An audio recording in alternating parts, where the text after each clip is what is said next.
prepare lemon water, ito po yung ingredients natin, ha? 6 lemons, 600 ml of water.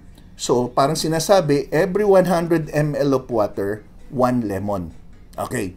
And honey. Okay. Optional na itong honey. Okay. So, optional yan. Sa ibang tao na gusto, okay. Walang masama mag-honey. So, paglalagyan mo naman ng honey, kada ml, kada 100 ml, pwede kang maglagay ng half teaspoon.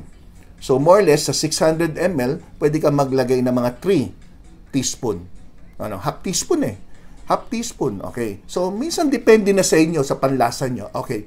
So, anong gagawin nyo ngayon dyan? So, ganito po tandaan nyo 6 lemons, 600 ml. So, every 100 ml, baka may magtanong, Dok, kano karaming 100 ml?